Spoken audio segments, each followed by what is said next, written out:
అందరికీ నమస్తే అండి.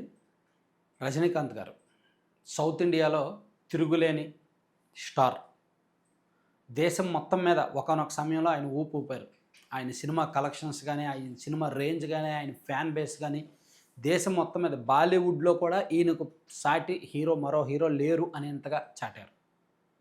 సో అక్కడ బాలీవుడ్లో అమితాబ్ బచ్చన్ అండ్ సౌత్ ఇండియాకి వచ్చేసరికి చిరంజీవి గారు, రజనీకాంత్ గారు, వీళ్ళ లెవెల్, వీళ్ళ క్రేజ్ వేరు. సో వీళ్ళిద్దరిని కూడా బీట్ చేసి ఒకానొక సందర్భంలో రజనీకాంత్ గారికి భారీ హిట్లు వచ్చాయి, భారీ కలెక్షన్స్ వచ్చాయి. సో అటువంటి రజనీకాంత్లో పొలిటికల్ ఆలోచన ఉంది. పూర్తిగా ఆయన రాజకీయాలకు సంబంధం లేదు, రాజకీయాలకు ఆయన పూర్తిగా విరుద్ధం, ఆయన పూర్తిగా ఆధ్యాత్మిక దారి అండ్ ఆయన ఏంటి స్పిరిచువల్ వేలో ఉన్నారు అనుకోవడానికి కూడా లేదు. హిమాలయాలకు వెళ్ళారు, తపస్సు చేశారు, శాంతి కాముకుడు అయిపోయారు అనుకోవడానికి లేదు. రాజకీయ ఆలోచన చేశారు, కానీ ఒక వ్యూహం లేక భయంతో రిస్క్ చేయలేకపోయారు. సాధారణంగా పాలిటిక్స్ అంటేనే రిస్క్ చేయాలి. విజయ్ రిస్క్ చేశారు, సక్సెస్ అయ్యారు.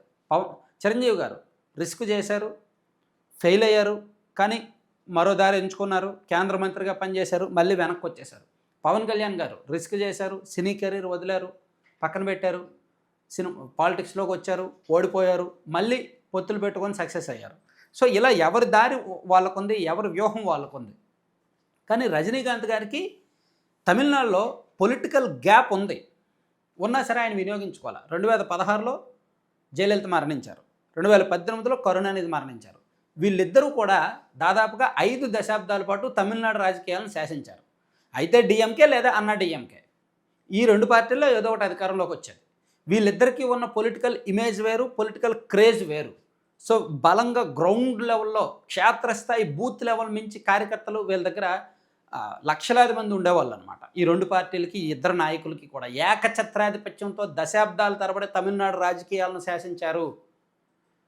సో వాళ్ళిద్దరు మరణం తర్వాత తమిళనాడు రాజకీయాల్లో ఒక శూన్యత ఏర్పడింది. ఆ శూన్యతను అందిపుచ్చుకోవడానికి రజనీకాంత్ గారు ఆలోచించారు.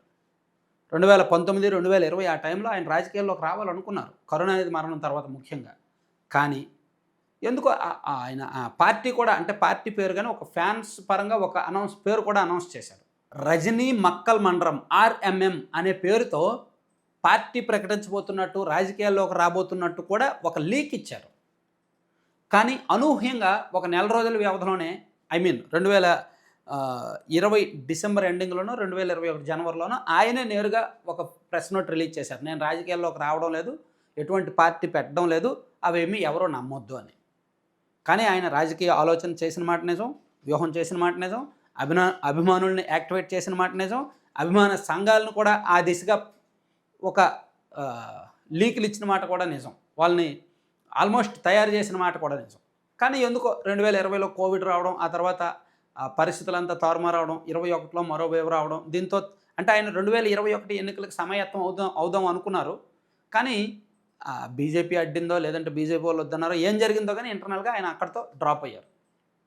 కానీ అప్పటి నుంచి బీజేపీ వాళ్ళ ఫోకస్ ఆయన మీద ఉంది. బీజేపీ పెద్దలతో ఆయనకు సన్నిహిత సంబంధాలు ఉన్నాయి. ఆయన నేరుగా బీజేపీలోకి జాయిన్ అవ్వలేదు, కానీ సన్నిహిత సంబంధాలను అవే మెయింటైన్ చేశారు. సో ఇటీవల 2026 ఎన్నికల్లో స్టాలిన్ గారు ఓడిపోయిన తర్వాత స్టాలిన్ దగ్గరకు ఆయన వెళ్ళారు. ఆయన వెళ్ళి మాట్లాడారు. ఆయన వెళ్ళి మాట్లాడిన విషయం వరకు పర్వాలా, కానీ ఆయన బీజేపీ తరపున వెళ్ళారు. విజయ్ ముఖ్యమంత్రి అవ్వకుండా అన్నా డిఎంకే మద్దతుతో అండ్ ఈ ద్రవిడ పార్టీల అందరి మద్దతుతో స్టాలిన్ గారు ముఖ్యమంత్రి అవ్వాలని బీజేపీ కోరుకుంటే, ఆ కబురుని రజనీకాంత్ గారి ద్వారా స్టాలిన్ గారికి బీజేపీ వాళ్ళు అందజేశారని మీడియాలో వార్తలు వచ్చాయి. తమిళ మీడియాలోనూ వార్తలు వచ్చాయి, అండ్ తెలుగు మీడియాలో ఆంధ్రజ్యోతి రాధాకృష్ణ గారు కొత్త పలుకులో కూడా రాశారు. దాంతో 2 రాష్ట్రాల్లో కూడా అదొక సంచలనంగా మారింది.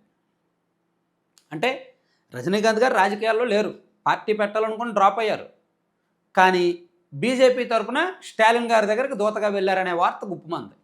సో దానికి నిన్న ఆయన స్పందించారు. అసలు నేను ఎవరితో మాట్లాడలేదు, ఈ అంశాలు నేను రాజకీయాలకు దూరంగా ఉన్నాను, రాజకీయాలు నాకు సంబంధం లేదు, స్టాలిన్ నాకు మిత్రుడు, సో అతను సొంత నియోజకవర్గంలో ఓడిపోయారు కాబట్టి మాట్లాడడానికి, పరామర్శించడానికి వెళ్ళాను, దానిలో రాజకీయంగా లేదు, అండ్ విజయ్ మీద నాకు అసూయ ద్వేషం ఏమీ లేదు అని చెప్పారు.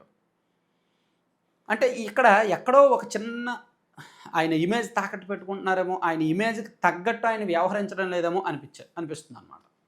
సో ఆయన స్థాయి వేరు, ఆయన ఇమేజ్ వేరు, ఆయన క్రేజ్ వేరు. తమిళనాడులో ఆయన పార్టీ పెట్టుంటే ఏమో సక్సెస్ అయ్యేవారేమో. అసలు విజయ్ సక్సెస్ సీక్రెట్ ఏంటి? గెలవడానికి కారణం ఏంటి? అక్కడ రాజకీయ శూన్యతను ఆయన అందుకున్నారు. విజయ్ అందుకున్నారు. ఒక నాయకత్వ లోటును ఆయన అందుకున్నారు.